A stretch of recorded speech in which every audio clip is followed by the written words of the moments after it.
Bom dia, Ronaldo. Bom dia aos amigos que estão acompanhando a Rádio Vale. O que tem hoje o projeto foi aprovado, e que nós vamos dar continuidade a ele. Embora tenha sido no final do recesso, ontem ainda não tinha chegado o projeto aqui no Senado, entendeu? Então nós estamos cobrando que a Câmara mande para cá.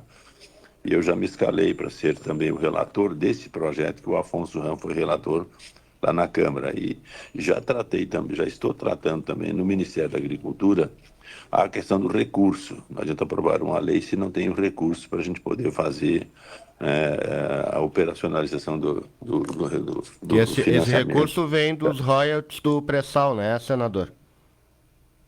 Isso é o que estão colocando, mas o que eu recebi por parte do Ministério da Agricultura é que não tem esse volume de recursos que o pessoal está querendo nesse instante. Então, nós temos que acertar o volume, que o projeto que veio da Câmara fala em 15 bilhões em 2025 e 15 bilhões em 2026.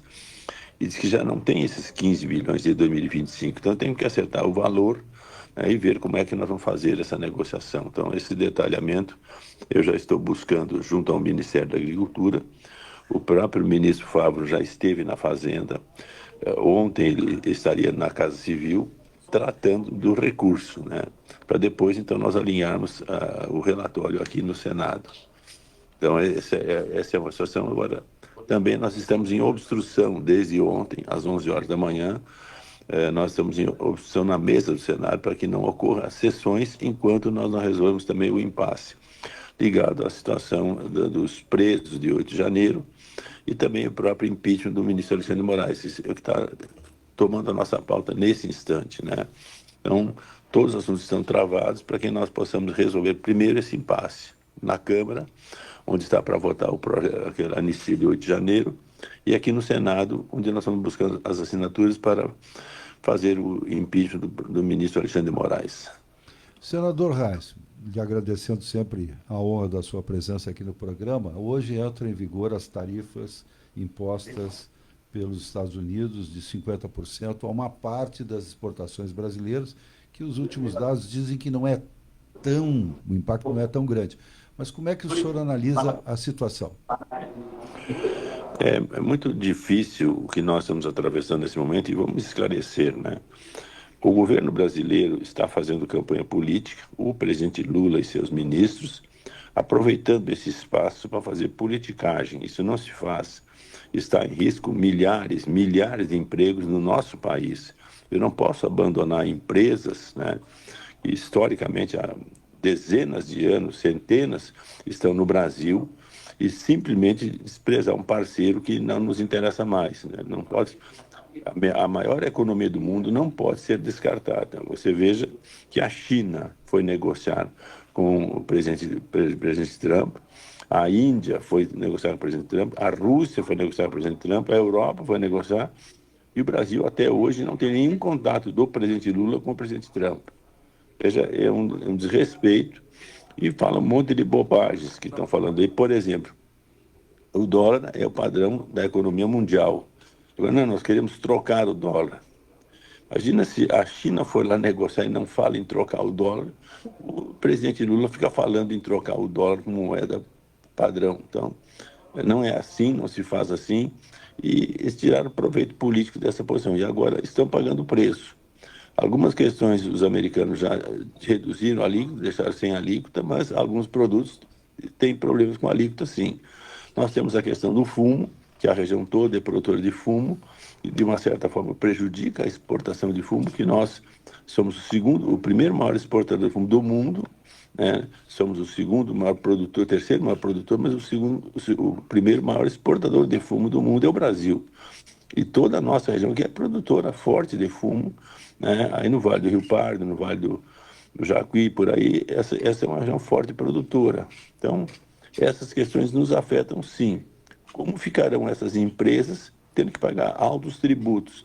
Esse é o processo. E aí na região especificamente, nós temos milhares de empregos, em cima da cultura do fumo, nos 3 estados do sul, principalmente. E na nossa região é onde se produz o fumo. Então, esse é um detalhe para vocês entenderem como ficam essas empresas, todas estrangeiras, que estão hoje sediadas em Santa Cruz, em Maceió, em toda essa nossa região. Então, é um detalhe. Portanto, nós temos que ter cuidado com o que a gente fala e procurar respeitar e conversar com os nossos adversários. Se todo mundo já foi conversar com o Trump, o Brasil também tem que conversar com eles.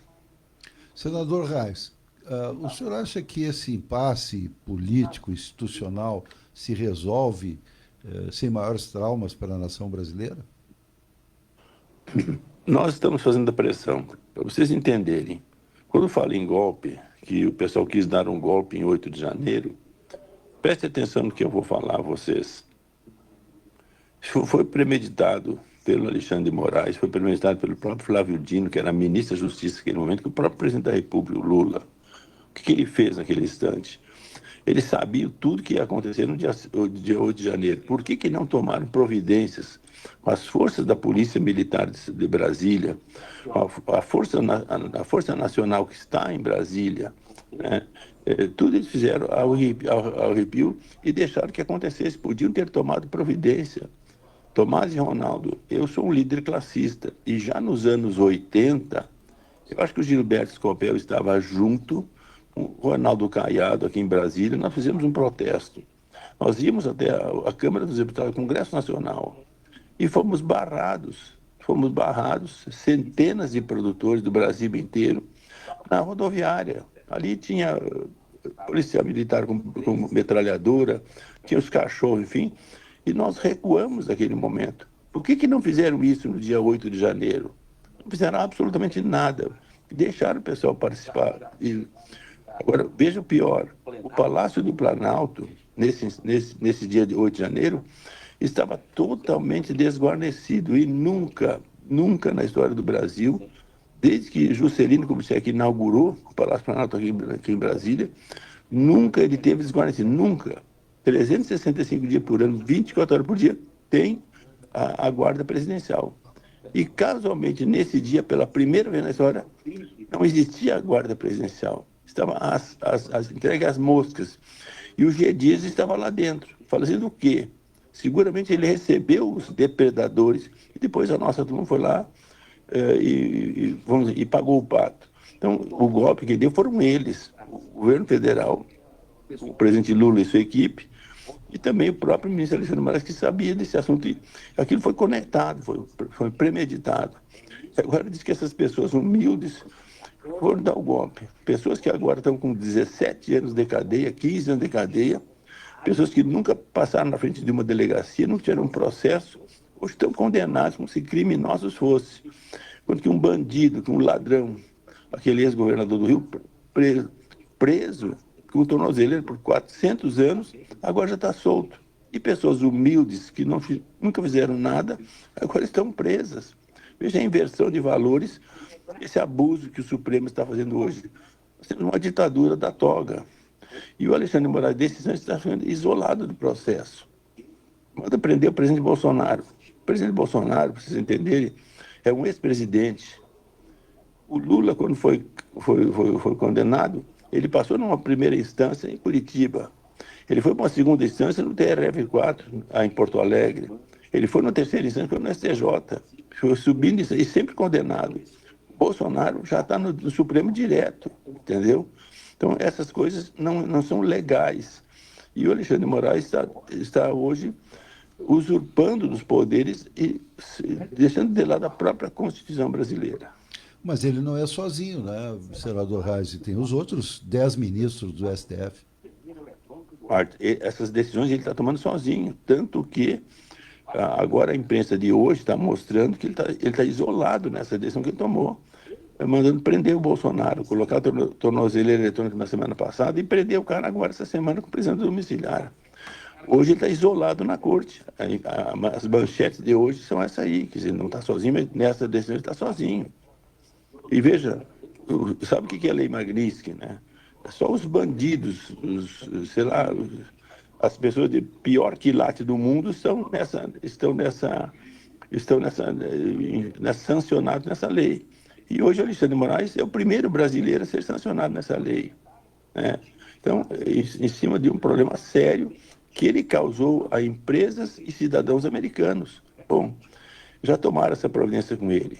Então, e outros mais da corte vão seguir no mesmo caminho.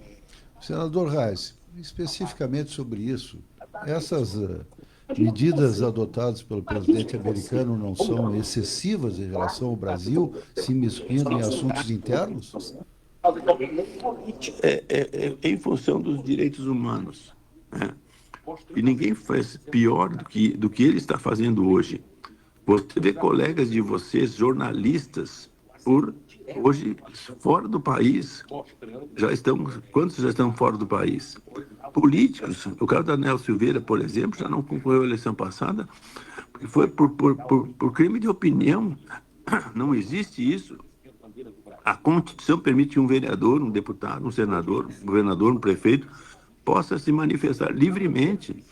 E aqui, se não fala o que eles querem, você já está condenado. Isso não tá correto.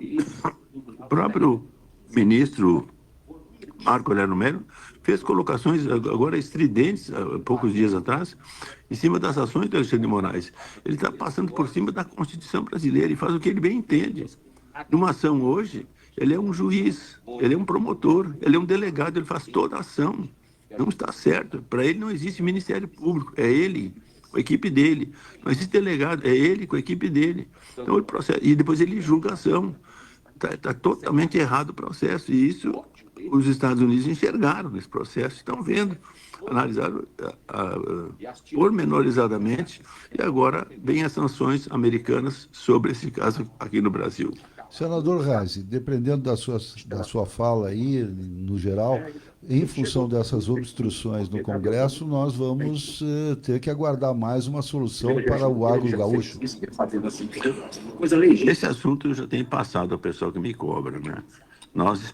Ontem nós esperamos o Davi aqui, ele não veio conversar conosco. Hoje esperamos que ele venha conversar conosco e nós queremos desobstruir a pauta. Mas a pauta está trancada na Câmara, que eles também assumiram a mesa da diretora da Câmara e nós aqui do Senado, esperando lá a questão do 8 de janeiro e aqui a questão do impeachment. Hoje o Davi deve conversar conosco, estamos aguardando para conversarmos com ele e queremos desobstruir a pauta, para que assuntos importantes saiam. O governo também tem interesse nisso e nós também temos interesse. Essa questão gaúcha é um problema que nós temos que resolver, né? Mas, independente de não votar a matéria aqui, eu já estou trabalhando esse projeto, porque o que eu preciso? Ter o recurso. Não adianta eu votar uma lei que não tem recurso. Tem que ter recurso de algum local. Se tem o recurso, tem. Se não tem, temos que achar qual é a fonte, que nós vamos fazer a negociação com outra fonte de recurso. Eu estou costurando com o próprio governo para poder acertar essa parte. Então, o que nós esperamos hoje é que o Davi venha nos receber, né, e conversar conosco, e assim o Mota também converse com a oposição lá na Câmara dos Deputados. Senador Luiz Carlos Reis, muito obrigado pela sua gentileza novamente com a Rádio Vale e com o nosso público ouvinte. Obrigado, Ronaldo, obrigado, Tomás, obrigado aos amigos ouvintes da Rádio Vale, prazer falar com Cachoeira e com toda a região. Um abraço a todos vocês.